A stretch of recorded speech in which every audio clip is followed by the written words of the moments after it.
بسم اللہ الرحمن الرحیم۔ ناظرین کرام السلام علیکم ورحمۃ اللہ تعالی وبرکاتہ۔ حضرت ابراہیم علیہ السلام پر انعامات الہی۔ آپ علیہ السلام پر اللہ تعالیٰ نے بہت سے انعام و احسان فرمائے، جیسے نمبر 1، اللہ تعالیٰ نے آپ علیہ السلام کو بچپن میں ہی عقل سلیم اور رشد و ہدایت سے نواز دیا۔ ارشاد باری تعالیٰ ہے وَلَقَدْ آتَيْنَا إِبْرَاهِيمَ رُشْدَهُ مِن قَبْلُ وَكُنَّا بِهِ عَالِمِينَ، اور بے شک ہم نے ابراہیم کو پہلے ہی اس کی سمجھداری دے دی تھی اور ہم اسے جانتے تھے۔ 2 سے 3، آپ علیہ السلام کو نبوت و خلت کے لیے منتخب فرمایا اور صراط مستقیم کی طرف ہدایت دی۔ ارشاد باری تعالیٰ ہے اجتباہ وہداہ الی صراط مستقیم، اللہ نے اسے چن لیا اور اسے سیدھے راستے کی طرف ہدایت دی۔ نمبر 4، آپ علیہ السلام کو اپنا خلیل بنایا۔ ارشاد باری تعالیٰ ہے واتخذ اللہ ابراہیم خلیلا، اور اللہ نے ابراہیم کو اپنا گہرا دوست بنا لیا۔ نمبر 5، آپ علیہ السلام تمام امتحانوں میں پورا اترے اور اللہ تعالیٰ نے آپ علیہ السلام کو لوگوں کا پیشوا بنا دیا اور ارشاد فرمایا وَإِذِ ابْتَلَىٰ إِبْرَاهِيمَ رَبُّهُ بِكَلِمَاتٍ فَأَتَمَّهُنَّ قَالَ إِنِّي جَاعِلُكَ لِلنَّاسِ إِمَامًا قَالَ وَمِن ذُرِّيَّتِي قَالَ لَا يَنَالُ عَهْدِ الظَّالِمِينَ۔ اور یاد کرو جب ابراہیم کو اس کے رب نے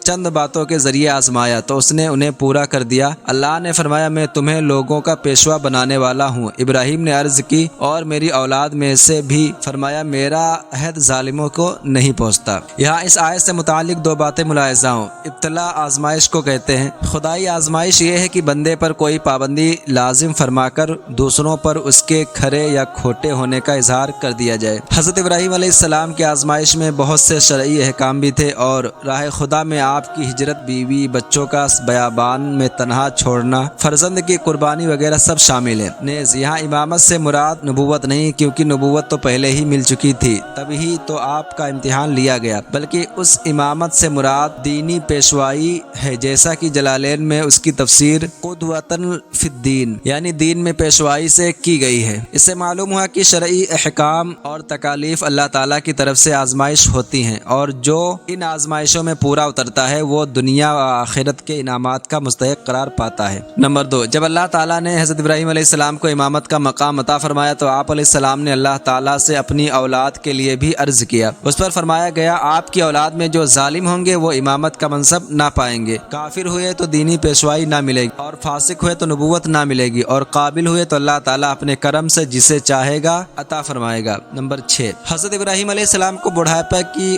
عمر میں بیٹے حضرت اسحاق علیہ السلام کی بشارت دی گئی، جنہیں نبوت و صالحیت سے سرفراز فرمایا جانا تھا۔ نیز دونوں پر دینی اور دنیاوی ہر طرح کی برکت اتاری گئی۔ ارشاد باری تعالیٰ ہے وَبَشَّرْنَاهُ بِإِسْحَاقَ نَبِيًّا مِنَ الصَّالِحِينَ وَبَارَكْنَا عَلَيْهِ وَعَلَى إِسْحَاقَ، اور ہم نے اسے اسحاق کی خوشخبری دی جو اللہ کے خاص قرب کے لائق بندوں میں سے ایک نبی ہے، اور ہم نے اس پر اور اسحاق پر برکت اتاری۔ 7 سے 11، اللہ تعالیٰ نے آپ علیہ السلام کو فرزند حضرت اسحاق علیہ السلام کے ساتھ ساتھ پوتے حضرت یعقوب علیہ السلام بھی عطا فرمائے اور انہیں بھی نبوت سے نوازا، دنیا میں وسیع رزق دیا اور نیک و صالح اولاد عطا کی، اور ان سب کے لیے سچی بلند شہرت رکھی کہ قوم مسلم ہو خواہ یہودی یا عیسائی، سب ان انبیاء علیہ السلام کی ثنا تعریف کرتے ہیں، اور مسلمان تو ہر نماز میں حضرت ابراہیم علیہ السلام اور ان کی آل پر درود پڑھتے ہیں۔ ارشاد باری تعالیٰ ہے وَوَهَبْنَا لَهُ إِسْحَاقَ وَيَعْقُوبَ وَكُلًّا جَعَلْنَا نَبِيًّا وَوَهَبْنَا لَهُم مِّن رَحْمَتِنَا وَجَعَلْنَا لَهُم لِسَانَ صِدْقٍ عَلِيًّا، ہم نے اسے اسحاق اور اس کے بعد یعقوب عطا کیے اور ان سب کو ہم نے نبی بنایا، اور ہم نے انہیں اپنی رحمت عطا کی اور ان کے لیے سچی بلند شہرت رکھی۔ اور ارشاد فرمایا وَوَهَبْنَا لَهُ إِسْحَاقَ وَيَعْقُوبَ نَافِلَةً وَكُلًّا جَعَلْنَا صَالِحِينَ، اور ہم نے ابراہیم کو اسحاق عطا فرمایا اور مزید یعقوب پوتا، اور ہم نے ان سب کو اپنے خاص قرب والے بنایا۔ نیک اولاد اللہ عز و جل کی خاص رحمت ہے۔ نیک اولاد وہ اعلیٰ پھل ہے جو دنیا اور آخرت دونوں میں کام آتا ہے، اس لیے اللہ تعالیٰ سے جب بھی اولاد کے لیے دعا کریں تو نیک اور صالح اولاد کی ہی دعا کریں۔ نمبر 12، آپ علیہ السلام کے بعد جتنے حضرات نبوت کے منصب پر فائز ہوئے سب آپ کی نسل سے ہوئے، اور تورات، انجیل، زبور اور قرآن شریف آپ ہی کی اولاد میں سے ہونے والے رسولوں پر نازل ہوئی۔ ارشاد باری تعالیٰ ہے وَجَعَلْنَا فِي ذُرِّيَّتِهِ النُّبُوَّةَ وَالْكِتَابَ، اور ہم نے اس کی اولاد میں نبوت اور کتاب رکھی۔ 13 سے 17، آپ علیہ السلام کی نسل میں بہت سی ہستیوں کو نہ صرف ہدایت پر پیدا فرمایا بلکہ قوموں کے لیے ہادی یعنی ہدایت دینے والے بنایا، انہیں ان کے زمانے میں تمام لوگوں پر فضیلت بخشی، انہیں نبوت و رسالت کے لیے منتخب کیا، انہیں محسنین و صالحین بنایا اور صراط مستقیم کی طرف خصوصی ہدایت دی۔ فرمان باری تعالیٰ ہے وَوَهَبْنَا لَهُ إِسْحَاقَ وَيَعْقُوبَ كُلًّا هَدَيْنَا وَنُوحًا هَدَيْنَا مِن قَبْلُ وَمِن ذُرِّيَّتِهِ داؤد وسليمان وأيوب ويوسف وموسى وهارون وكذلك نجزي المحسنين زکریا و یحییٰ و عیسیٰ و الیاس کل من الصالحین و اسماعیل و الیسع و یونس و لوطا وکلا فضلنا علی العالمین ومن آبائهم و ذریاتهم و اخوانهم واجتبیناهم وہدیناهم الی صراط مستقیم۔ اور ہم نے انہیں اسحاق اور یعقوب عطا کیے، ان سب کو ہم نے ہدایت دی، اور ان سے پہلے نوح کو ہدایت دی، اور اس کی اولاد میں سے داؤد اور سلیمان اور ایوب اور یوسف اور موسیٰ اور ہارون کو ہدایت عطا فرمائی، اور ایسا ہی ہم نیک لوگوں کو بدلہ دیتے ہیں۔ اور زکریا اور یحییٰ اور عیسیٰ اور الیاس کو ہدایت یافتہ بنایا، یہ سب ہمارے خاص بندوں میں سے ہیں۔ اور اسماعیل اور یسع اور یونس اور لوط کو ہدایت دی، اور ہم نے سب کو تمام جہان والوں پر فضیلت عطا فرمائی، اور ان کے باپ دادا اور ان کی اولاد اور ان کے بھائیوں میں سے بھی بعض کو ہدایت دی، اور ہم نے انہیں چن لیا اور ہم نے انہیں سیدھے راستے کی طرف ہدایت دی۔ 18 ملت ابراہیمی کو حقیقی کامل اور اصل ہدایت قرار دیا، اور اس سے انحراف کو حماقت قرار دیا۔ ارشاد باری تعالیٰ ہے وَمَن يَرْغَبُ عَن مِّلَّةِ إِبْرَاهِيمَ إِلَّا مَن صَفِحَ نَفْسَهُ، اور ابراہیم کے دین سے وہی منہ پھیرے گا جس نے خود کو احمق بنا رکھا ہو۔ 19 سے 20 آپ علیہ السلام خدا کے برگزیدہ یعنی چنے ہوئے بندوں میں سے ہے، جنہیں دنیا میں بھی اللہ تعالیٰ نے خیر بھلائی، برکت اور اپنے قرب سے مشرف فرمایا، اور آخرت میں بھی مقربین کے گروہ میں ممتاز مرتبہ عطا فرمائے گا۔ اور ارشاد باری تعالیٰ ہے وَآتَيْنَاهُ فِي الدُّنْيَا حَسَنَةً وَإِنَّهُ فِي الْآخِرَةِ لَمِنَ الصَّالِحِينَ، اور ہم نے اسے دنیا میں بھلائی دی اور بے شک وہ آخرت میں قرب والے بندوں میں سے ہوگا۔ اور ارشاد فرمایا وَلَقَدِ اصْطَفَيْنَاهُ فِي الدُّنْيَا وَإِنَّهُ فِي الْآخِرَةِ لَمِنَ الصَّالِحِينَ، اور بے شک ہم نے اسے دنیا میں چن لیا اور بے شک وہ آخرت میں ہمارا خاص قرب پانے والوں میں سے ہے۔ 21 سے 22 آپ علیہ السلام اپنی ظاہری حیات طیبہ میں بھی نیک نام تھے، اس کے ساتھ اللہ تعالیٰ نے بعد کے زمانوں میں اور لوگوں میں بھی آپ کا ذکر جمیل باقی رکھا اور آپ پر سلامتی نازل فرمائی۔ اور ارشاد باری تعالیٰ ہے وَتَرَكْنَا عَلَيْهِ فِي الْآخِرِينَ سَلَامٌ عَلَىٰ إِبْرَاهِيمَ، اور ہم نے بعد والوں میں اس کی تعریف باقی رکھی، ابراہیم پر سلام ہو۔ درس و نصیحت حضرت ابراہیم علیہ السلام کی سیرت مبارکہ کے تمام اوصاف حقیقی اسلامی سیرت کا نمونہ ہیں۔ آپ علیہ السلام کی سیرت طیبہ کے مطالعہ سے جو کردار اور عظمت کا ایک حسین سراپا ہمارے سامنے آتا ہے، وہ یقیناً ہر مسلمان کے دل میں یہ تڑپ پیدا کرنے کے لیے کافی ہے کہ وہ بھی زندگی کے ہر کام میں خداوند قدوس کا فرما بردار ہے، باطل عقیدے، عمل، خیال، نظریے سے کنارہ کشی برتے، مالک حقیقی عز و جل کے احکام پر دل و جان سے عمل کرے، رغبت و محبت سے عبادات بجا لائے اور ذوق و شوق سے ذکر الہی کی کثرت کرے، تحمل بردباری کو اپنا شیوہ بنائے، خوف خدا کے زیور سے آراستہ ہو اور عبادت و ریاضت کی کثرت اور اطاعت الہی میں مصروف رہنے کے باوجود خدا عز و جل کی بارگاہ میں آہ وزاری سے حاضری دے، امور آخرت کا اہتمام اور دنیا سے بے رغبتی اختیار کرے، لوگوں کے ساتھ حسن اخلاق سے پیش آئے، سخاوت اپنائے اور مہمان نوازی کا شعار اختیار کرے، اللہ کریم کی نعمتوں پر شکر ادا کرے، ہر معاملے میں اسی پر توکل کرے اور ہر حال میں تسلیم و رضا کا دامن تھام کر رکھے، آزمائشوں پر ثابت قدم رہے اور بے صبری کا کوئی لفظ زبان پر نہ آنے دے۔ اللہ تعالی ہمیں حضرت ابراہیم علیہ السلام کے مبارک اصوح کو اپنانے کی توفیق عطا فرمائے، آمین۔ حضرت ابراہیم علیہ السلام کی اپنی قوم، چچا آزر اور بادشاہ نمرود کو تبلیغ و نصیحت۔ حضرت ابراہیم علیہ السلام کی قوم کے لوگ اپنے گمراہ باپ دادا کی پیروی میں بتوں اور ستاروں کی پوجا کرتے تھے، ان میں سر فہرست آپ علیہ السلام کا چچا آزر ہے جو بت پرستی کے ساتھ ساتھ بت سازی اور اس کی تجارت بھی کرتا تھا۔ بادشاہ وقت نمرود بھی اپنی ربوبیت کا دعویٰ کرتا اور لوگوں سے زبردستی عبادت اپنی کرواتا تھا۔ نمرود بن کنعان اپنے زمانے میں بہت بڑا بادشاہ تھا جسے اللہ تعالیٰ نے انتہائی وسیع و عریض سلطنت عطا فرمائی تھی، چنانچہ امام مجاہد رحمۃ اللہ علیہ فرماتے ہیں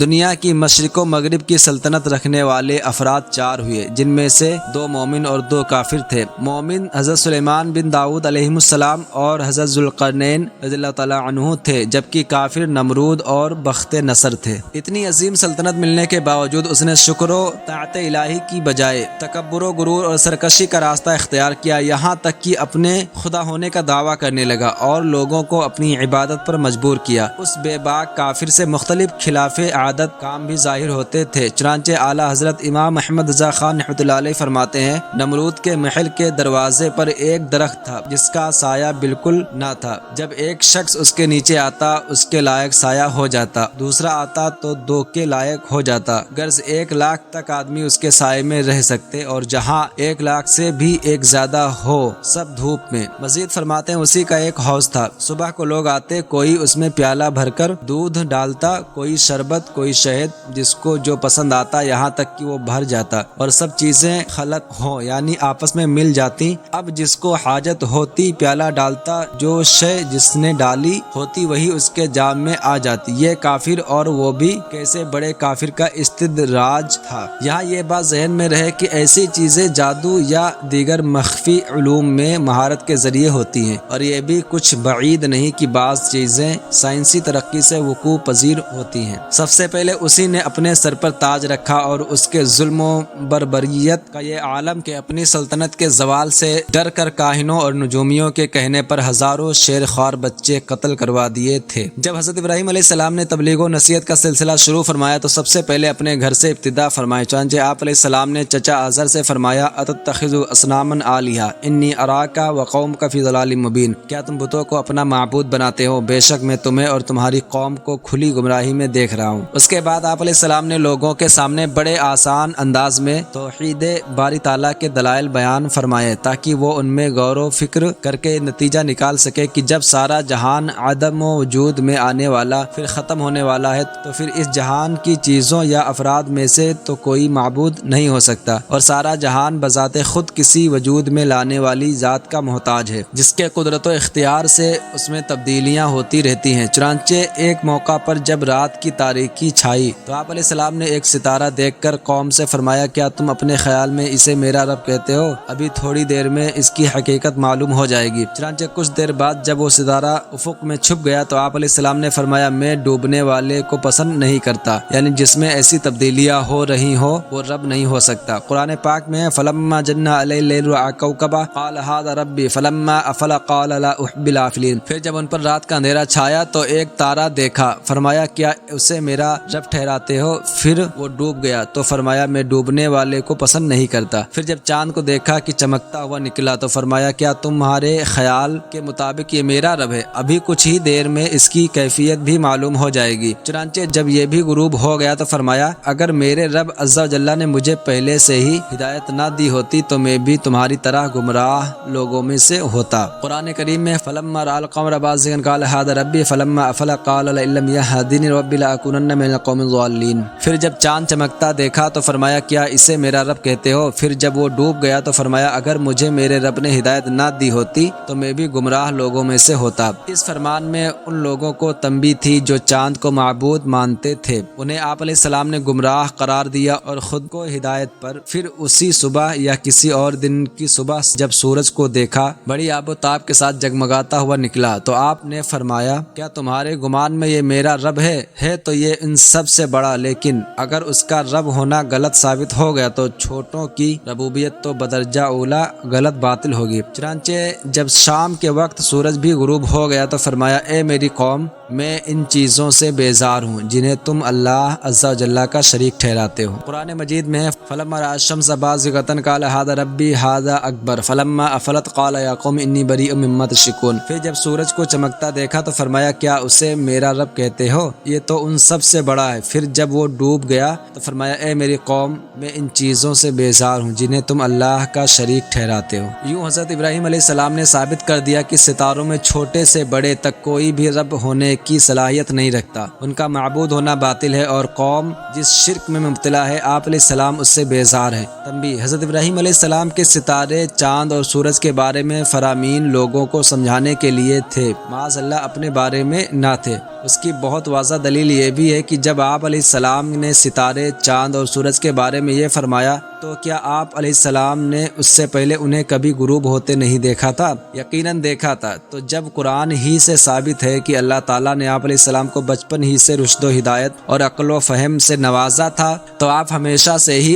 ان باتوں کو سمجھتے تھے، اور دیگر دلائل کے علاوہ ان دلائل سے سورج، چاند وغیرہ کی معبودیت کو باطل سمجھتے تھے۔ لہٰذا ثابت ہوا کہ سورج، چاند، ستارے کے حوالے سے آپ کا کلام اپنے لیے نہیں بلکہ صرف قوم کو سمجھانے کے لیے تھا۔ اور اس چیز کی مزید وضاحت درج ذیل آیت سے بھی ہوتی ہے کہ حضرت ابراہیم علیہ السلام نے قوم کو سورج، چاند، ستاروں کے بارے میں کلام کرنے کے بعد فرمایا، انی وجہت وجہی الی فطر السماوات والارض حنیفا وما انا من المشرکین، میں نے ہر باطل سے جدا ہو کر اپنا منہ اس کی طرف کیا جس نے آسمان اور زمین بنائے، اور میں مشرکوں میں سے نہیں ہوں۔ آپ علیہ السلام کا یہ فرمان اپنی مستقل سوچ اور دائمی عقیدے کے بیان پر مشتمل تھا۔ یہ نہیں کہ قوم کو بتا رہے تھے کہ تمہارے سامنے سورج چاند دیکھ کر یا تمہیں سمجھاتے ہوئے مجھے بھی سمجھ آ گئی ہے اور اب میرا یہ عقیدہ بنا ہے۔ معاذ اللہ، اس مقام پر اگلی پچھلی تمام متعلقہ آیتیں پڑھیں تو یہ بات مزید واضح ہو جاتی ہے۔ حضرت ابراہیم علیہ السلام نے ستاروں کو معبود بنانے کا رد کرنے کے ساتھ ساتھ بتوں کے معبود ہونے کا بھی رد فرمایا۔ چنانچہ آپ علیہ السلام سے اعلان حق اور توحید باری تعالیٰ کا بیان سن کر قوم بحث کرنے لگی اور بتوں کی مخالفت سے ڈراتے ہوئے کہا، اے ابراہیم، بتوں سے ڈرو، انہیں برا